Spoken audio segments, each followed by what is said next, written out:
You're listening to Potty Mouth Radio, the home of movies, music, television, and comedy. This podcast is filmed in front of a live studio audience and contains coarse language. Could it be any more spoilery about a 25-year-old sitcom?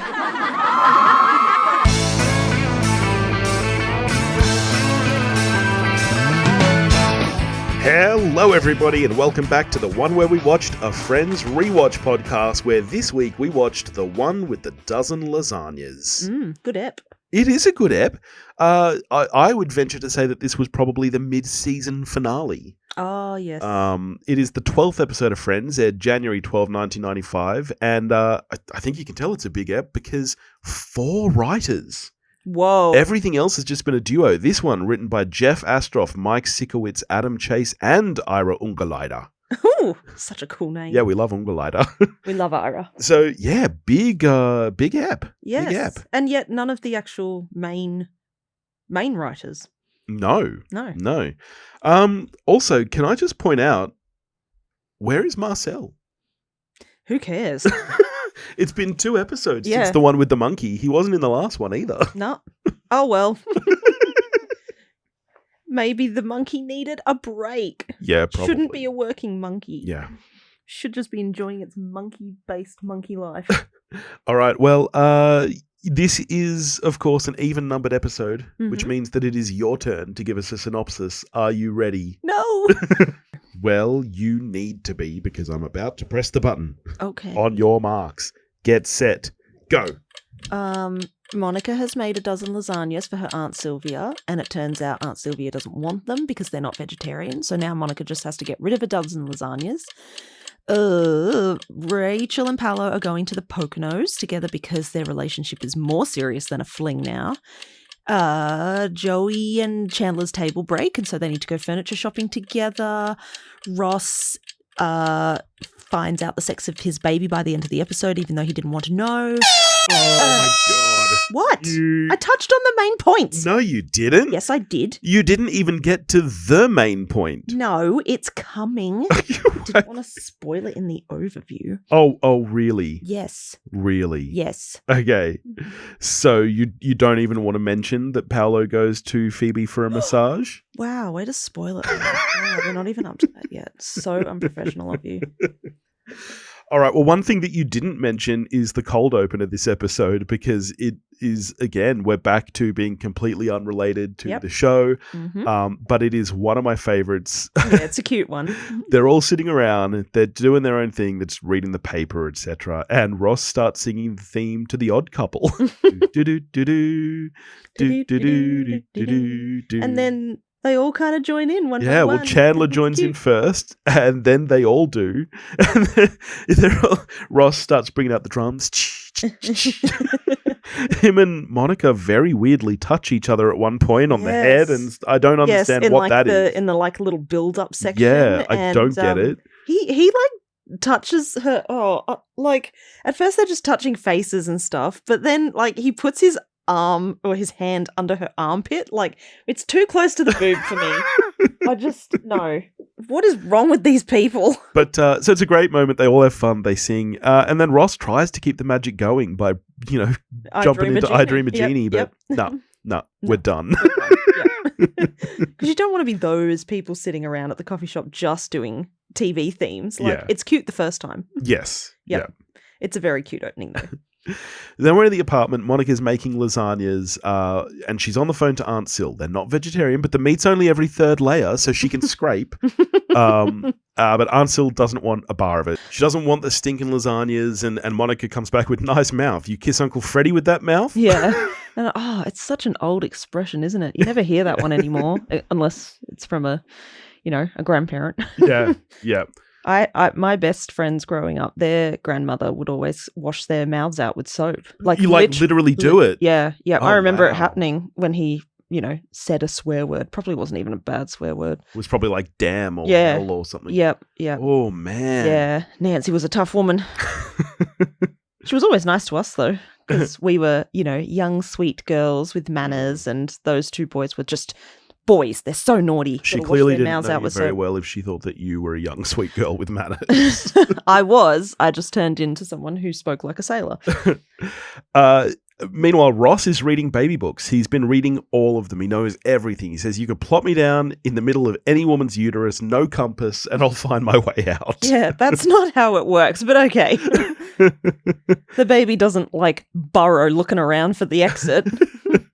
And then Phoebe says that she has read that in some parts of the world, women eat their placenta. Yeah, yep. And the whole audience goes, ugh. Yeah, everyone's disgusted by it. Yeah, but it's fairly common It these is. days. Yes, I ate mine. I Well, didn't. you didn't eat yours. I You had didn't yours turned into like capsules. Yeah, because I'm always iron deficient, and it's an incredible source of iron. So someone came to the hospital, picked it up in the medical bucket, and then delivered us at home some, what looks like an iron tablet.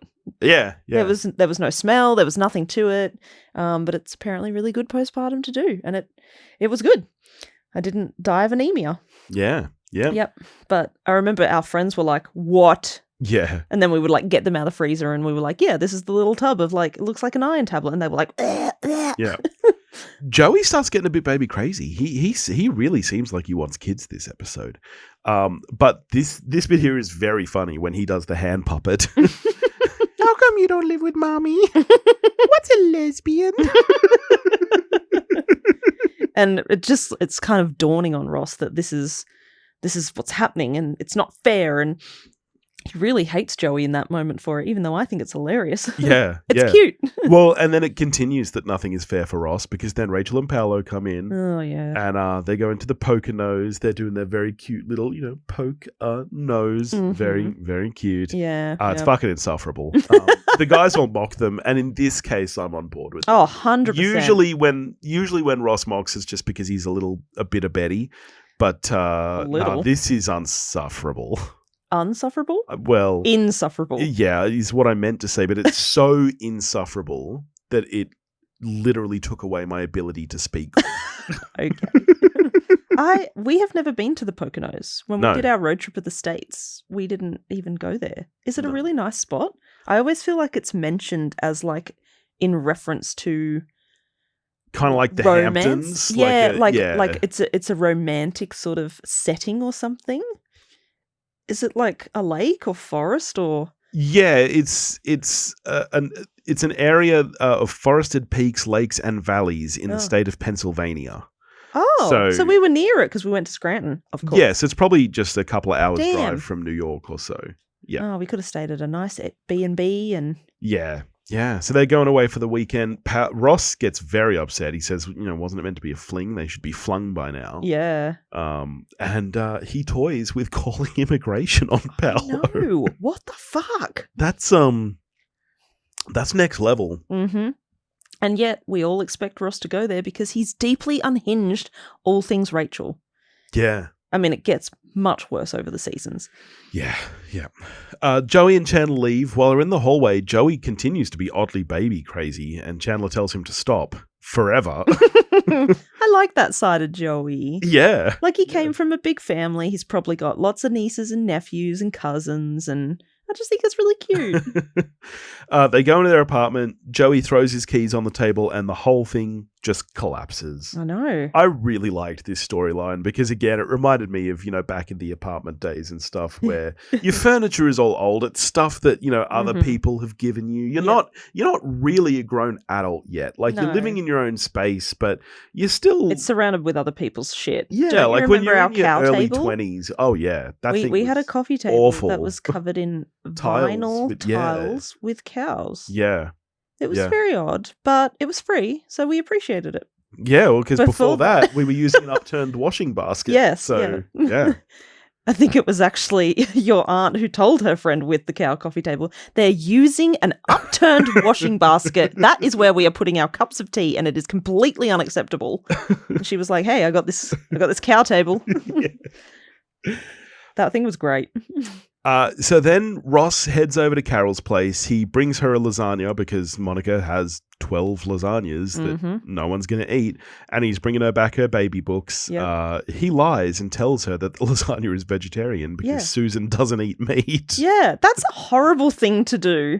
This one I think is kind of funny. No. I thought it was mean when Monica did it to Phoebe. But he doesn't like Susan. So this, for some reason, it feels, I don't know, it's fun. It's funny. It's funny. I mean, hopefully she'll just cut into it and be like, oh, there's meat there, and not put it in her mouth. But I'm like, that's not okay. You can't do that. And Ross is looking around the apartment. I really like this moment too when he picks up the photo. Oh, when did you and Susan meet Huey Lewis? That's our friend Tanya. That's so rude. It leads to a very funny back and forth there because Carol tells Ross the scan went well and says if he wants to know about the sex, and he thinks he means the sex with Tanya. Oh, he's just really showing how uneducated he is. Oh, they're lesbians, so they must be having sex with their female friends as well. Yeah. Yeah.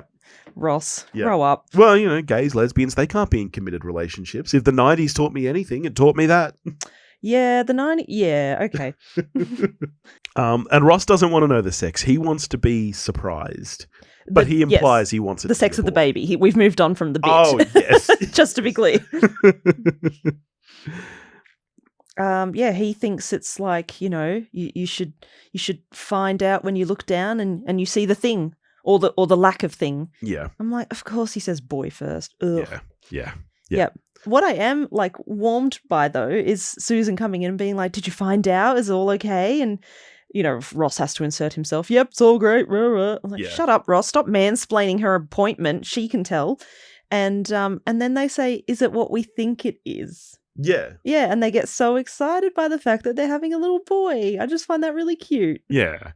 Ross doesn't know it's a boy yet because he leaves. He says he doesn't want to know. He totally does. He says the way he says goodbye to them is very funny. And then about 10 seconds later, he buzzes their apartment. Yeah. Carol goes over to, check what he wants, and all we hear is, never mind, I don't want to know. I do like that bit. Yeah. Next scene is Chandler and Joey's apartment, and they are arguing over who owes who a new table. Yeah. And it's a bit cute because it reminds me in future episodes of, you owe me $300, you broke my fridge. I broke my fridge, yeah, I thought the same thing. But yeah, Joey thinks, Chandler should replace it because it was his table. Yeah. Chandler thinks Joey should replace it because he broke it with his keys. And then Joey suggests something very risque. Yeah. They buy it together. Yes. Yes. And it's like, whoa. Which gets Chandler all freaked out because Chandler does not like commitment. He brings up his old roommate, Kip. Kip. Yeah, Chandler's all upset because Kip, when he ran off and got married, so rude of him, he took a piece of furniture that they had split. And so it feels... This feels like a real big commitment. So, And Chandler doesn't like commitment at the best of times. No. This freaks him out. Yes. But of course, I think that the real joke here is that, they're basically in a relationship. Yes. It's funny because, gayness. Yeah, because two guys going furniture shopping together is very funny. Yes. It's a very funny setup. Very homosexual. Yeah, as we'll find out later. But not right now, because now Phoebe's at work. This is the first time I think that we've seen that her work is at a massage parlor. Yeah, and we get the girl with the annoying voice. She comes back. Yeah, she's very annoying. And she tells Phoebe that her 3 o'clock is there, and then she says, I don't mean to sound unprofessional, but yum. Yeah. It is a bit unprofessional. Yum is such a gross thing to say about a person, I think. No, you can be like, ooh, he's yummy. Oh, no. Oh, ooh, that's yuck. I'm not saying I use that expression, but it's a thing. Okay, you say he's yummy. How would you feel about a guy saying she's yummy? Not great. Yeah, I don't use that expression myself. All I'm saying is it's creepy. Okay. Not as creepy as Paolo, though, because it turns out that he's the 3 o'clock. Mm-hmm. He comes in. Phoebe doesn't know what he's saying. Nobody ever does. But here we go. There's confirmation that they have no idea whether Phoebe speaks Italian or doesn't. Yeah, I know, which he does. Yeah. He asks whether he should get naked. Mm-hmm. And before Phoebe can give his answer, boom, there it is. Trout out. Trout out. Yep. So then we're at the coffee shop, and Rachel is saying that she cannot believe that Ross doesn't want to know the sex, especially because Monica knows. Yeah. Yep. Because she's excited to be an aunt. She, Carol called her to thank her for the lasagna, and Monica asked, and she told her. Yep. So now Monica knows, Ross doesn't. Monica tells Joey. I think that's a step too far. I think that's kind of rude on Monica's behalf. Yeah, probably actually. Yeah. But she's just so excited to be an aunt, and Yeah. she's got to tell someone. Well, to which Joey comes back, or an uncle. Yeah. Because Joey clearly doesn't understand how nieces and nephews work. Sometimes it can be confusing. And this is when Phoebe comes in acting weird. Almost as weird as the next shot we get, where we cut to 3 ladies yelling out, "Can we get some cappuccino over here?" Yeah. And it's, I know that the point of that is just to draw Rachel away because she's the waitress. And she's a bad waitress. It's a really weird edit, though, because who are those ladies? Yes. Why are we focusing on them? I don't like it. It at could have all. just been left in the background. Yeah, exactly. Yeah. So anyway, Rachel goes over to serve them. Chandler and Joey get up to leave to go by their new table, and Ross and Monica ask Phoebe, "What happened? What's wrong?" They can tell something's weird. And then this is when Phoebe reveals Paolo made a pass at her. Yeah. Joey and Chandler rush back to hear the story. Drama. And she regales them with the tale Regales them with the of how he grabbed her ass. Mm. And that's not even the worst bit. Then he turned over, exposing his wood, I guess, expecting a happy ending. Well, he didn't expose his wood. He did, yeah. No. I think it's still under the towel. Because she says Boy Scouts could have camped under there. Right. So the towel was still on top. But yes, he was definitely being like, "Hey, check this out." Yeah. Because, there's nothing women love more than a giant penis. What the fuck? Yep. Yep. You can tell it was written by some men, that part, because, it's meant to be creepy and gross. It is, yeah. But, the fact that Paolo thinks that that's appealing is just... But I think that that's still meant to be. I think that's obviously meant to show us a huge thing about Paolo's character. Well, by that point, yes, but... I don't know. It's still very much a running joke, even in today's media, that, size matters and that sort of stuff. It's just stupid. Interesting. You don't think so? No, I don't think so at all. I don't think that's part of this joke at all. I think the joke is I don't even think it's a joke. I think this segment is just meant to show us that Paolo is No, disgusting. I agree for this segment. That yeah. he thought that this is what he thinks a massage is. He thinks you go to a massage, you get a happy ending. Yeah. Like when you went to Sydney. And I didn't. Let's be clear there. I didn't take it. But you yes, were offered I was one. offered one. Yep. And I Gotta be don't. careful where you go in Sydney. Well, yeah, I guess. Anywhere, really. Gotta screen your massage places better, babe. Yeah. And so then everyone oohs. They're all like, "Ooh." Rachel comes over and she says, "Ooh, what?" Ma Thurman, the actress. I thought that was a really good segue, actually. Yeah, me too. Thanks, Rachel. You helped us figure it out. Yeah. So then Rach goes back over to continue serving coffee, and Ross demands that Phoebe tell Rachel. He says, "I think it's a feminist issue. You have to tell her." Because he just wants her to be hurt by Paolo. Yeah, he tries to get the other guys on his side. Joey, feminist issue. That's where I went. Isn't it interesting, though, that when he sleeps with girl from the copy place, he doesn't feel it's a feminist issue that Rachel be told? Yes, that is interesting, isn't it? Yes. Double standards, Rossatron. The divorce force. The divorce force. So we're at the furniture store. Chandler and Joey are shopping, and again, here's the joke about them being in a relationship. They're looking at different patterns, birds just don't really say breakfast. Kip would have liked the birds. Yeah. I think the one funny line in this whole thing is when Joey suggests some patio furniture. Yeah. And Chandler's, we've all got that one patio friend. Furniture. Oh, what? Like people are going to think, "Oh no, I'm outside again." That to me was the only really funny line of this sequence. Same. Yep. I remember watching it as a kid though and thinking it was funny because it was like Bert and Ernie. Yeah. I didn't think of it as being funny because gayness was the joke. Yeah. But that is how it's being written and implied, and it's just ugh. Yeah. Stupid. So then Phoebe comes over to talk to Rachel. She's been packing her suitcases for the Poconos. She's got a million bloody suitcases out. Yeah. And Phoebe tells her, look, there's 3 things that you need to know about me. My friends are very important to me. I never lie. And I make the best oatmeal raisin cookies in the world. Yes. I love this bit. But I think Phoebe clearly has a very interesting relationship with cookies. Yes. Nestle too loud. Yeah, because later on we know that Monica wants to buy Phoebe's grandmother's chocolate chip cookie recipe. So I guess Phoebe makes really good best cookies. Yep. Yeah.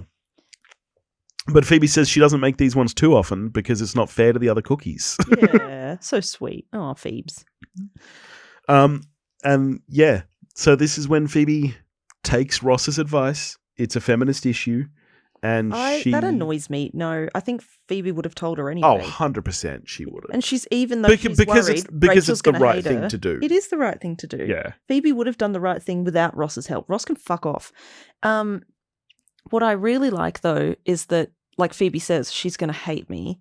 She does it anyway, and she does it in a way that it can't be misconstrued. Yeah. It's not this kind of happened. It was a bit awkward. It's like he made a pass at me. Yeah. Like she's not letting him get away with it. She's being honest with someone who she hasn't known for very long. I actually think she's being generous. Just saying he made a pass at me. Yeah. I would have been like, he sexually harassed a massage therapist. Yeah, 100%. Because that is the truth of what happened. Yes.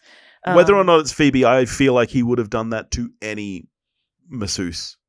Oh, 100%. But it was the 90s, so that wasn't sexual harassment. Yeah. That was flattering. Sexual harassment didn't It exist. was flattering attention. Yeah. But I love Rachel's reaction here as well. She wants some milk. She's just had her cookie. Yeah. And she is shocked and bewildered. The funniest thing about that is Rachel just says, I need milk. And Phoebe goes, okay. And she's got a thermos of milk. She pulls out a thermos. Because she's the best. Yeah. She's Phoebe. She comes with milk and cookies. Yeah. And she comes with, knowledge and comfort, and you know exactly where you stand with her. I love her. And Rachel smashes that milk down. Yeah. She must have the most outrageous milk belly after that. Oh, you'd be so sick. Just milk on its own is disgusting. And then, she grabs the paper towel, she's pulling it all over the apartment. Yep. And her and Phoebe both apologize to each other. Yeah. Which is so stupid. Like, no. I love this bit. Oh, they don't need to be sorry. He's the pig. No, we know that. Women do actually know that. But 2 women who actually don't know each other or haven't known each other that long, this is exactly actually how they would react. Okay. I think it's really good writing. Okay, can I ask you this then? Because there's one bit in this sequence that I made note of because I felt like I didn't understand it. Okay. And it was really weird and really out of place. There's a very strange bit in this sequence where then Rachel says, I can't believe I felt like, what was I thinking? Mm-hmm. And then Phoebe has a very, very strange bit to me where she goes, he's gorgeous and charming and he looks at you and I didn't understand that at all. So she's trying to make Rachel feel better about her own self-judgment, because when something like that happens to you and men can be women can be shit too, but particularly men, especially back then, had this track record of breaking women's hearts type thing. Yeah. And so you feel firstly like an idiot, and you feel like an idiot because you should have seen it coming. This person's attractive and confident, and of course they're not a nice guy. And then you feel stupid because you've let it happen to you again. Yeah. Okay. Barry was a piece of shit, it turns out. Paolo's a piece of shit.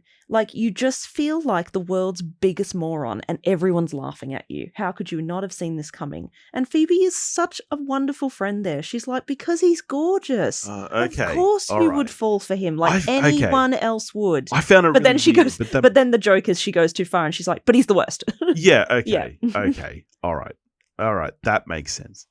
Then we're at Joey and Chandler's place, and the table they've bought is a foosball table, which they keep for Ever. almost the entire show Yeah. from this point. Well, they even in the final episode, there is an homage to this scene, this episode, because Monica is really good at it. Yeah, so And she kicks Monica's their playing. asses. She's so competitive. She yells out, "You suck!" Yep.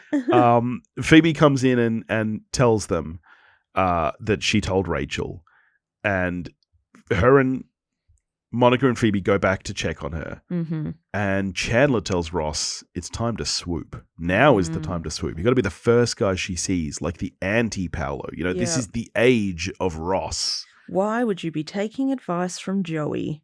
Yeah, or Chandler. Yes. Neither of them have a great track record. Which actually I love. Being in later in episodes, Monica points that out to him. Yeah. And Chandler's like, hey. And Joey says, she's right, dude. Because this is terrible advice, I think. Now is not the time It's so to predatory. swoop. Like the way he's like, you need to be there. You need to like manipulate the situation and her grief and anger at Be what's the happened. first guy she sees. Like she feels like an idiot. Don't prey on that. Ugh, it's gross. Yeah, I just think it's bad advice. So we cut back to the apartment and Rachel is throwing all of Paolo's stuff off the balcony. He's still there. In fact, before that, we got, the little sting and the B-roll of New York and what's supposed to be their apartment building, but they've actually added in the clothes flying off in front. I was like, wow, that's a nice touch. Yep. Paolo goes to leave. They're all ignoring him, but Monica still gives him a lasagna. Yep. And then Ross Which I find sees weird. him out, slams the door on him, and the audience cheers. Of course. Because bye, Paolo, and Ross was the hero. Yep. Ugh. So Ross takes Chandler's advice. He heads out to the balcony to comfort her, and she tells him she's sick of guys. Yeah. I don't want to be near another guy. I love this part. You are so great. Yes. Yep, you're such a good friend. That he's not a guy. Yep. I really like this part of Rachel's character arc. Me too. This is important. And this is something, any of you young people out there listening, I know that Friends has become, a thing with young people again. You don't always need to be in a relationship. Sometimes it's okay to be by yourself and figure out who you are. 100%. Says us who've been dating 16. But if we hadn't been with each other, it would have been good to take a break. Yes. And we know so many friends and family members who we said the same thing to. We were like, just find out who you are without a partner. Yeah. It's an important part of growing up. Yep. But it probably just sounded really obnoxious coming from us. Yeah. Yeah. So then they're in the apartment, and I just want to point something out here.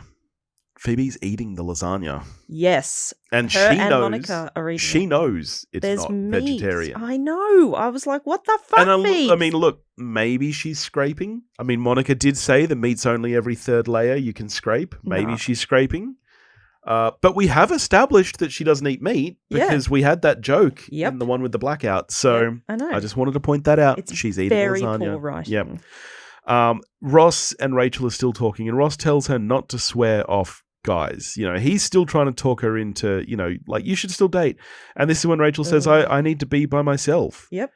That's a good thing. Like, but this is where she lets slip that Ross's kid is going to be a boy. Yes. She says, your little boy is not going to be a Paolo. I really like how that's done, actually. Me too. I think it's... Because it's coming. But it's a 90s sitcom, but he's it going to find doesn't out. feel forced or overly scripted. It feels like a natural way something like that would slip. Yeah, because she thinks he's just defending all men. Not all men, hashtag. Yeah. And she's like, your boy won't be like that. Yeah. And he's like, my what? And, my what? And I like this moment again too, because he gets so distracted with happiness about like, I'm going to have a boy, that he doesn't even think about Rachel anymore. Yes. And that's really nice. Yes. And Joey and Chandler come in, hey, we already knew that. Yeah. And then they like hug each other and congratulations. It's kind of funny. Yeah. Yeah. Yeah, so there you go. Ross is having a boy. Yep.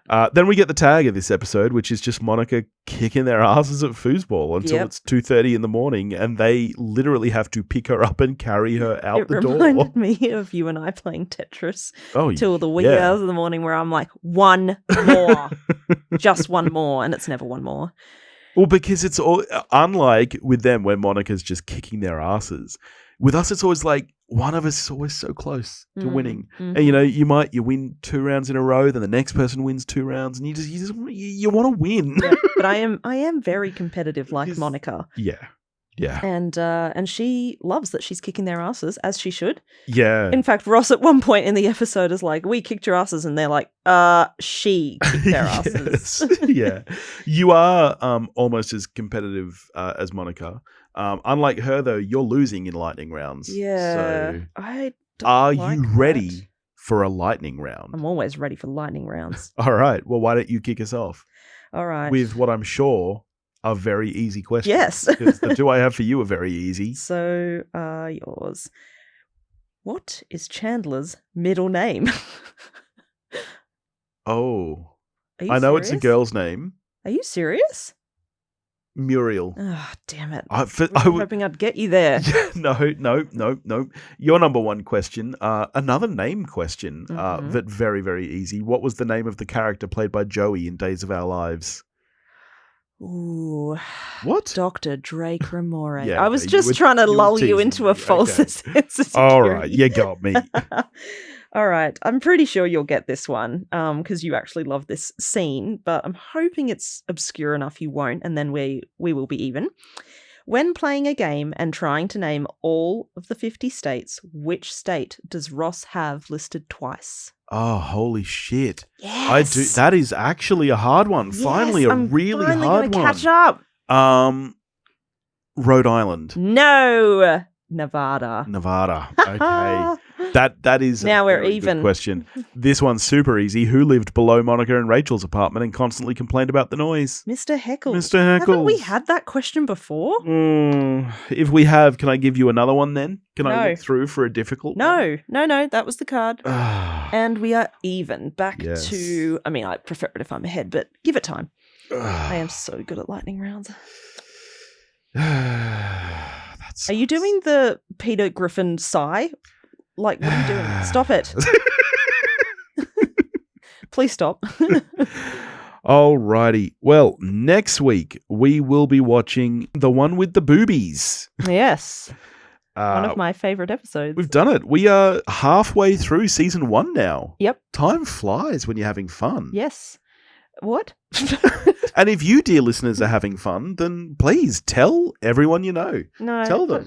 Great podcast. Go listen. 5 stars.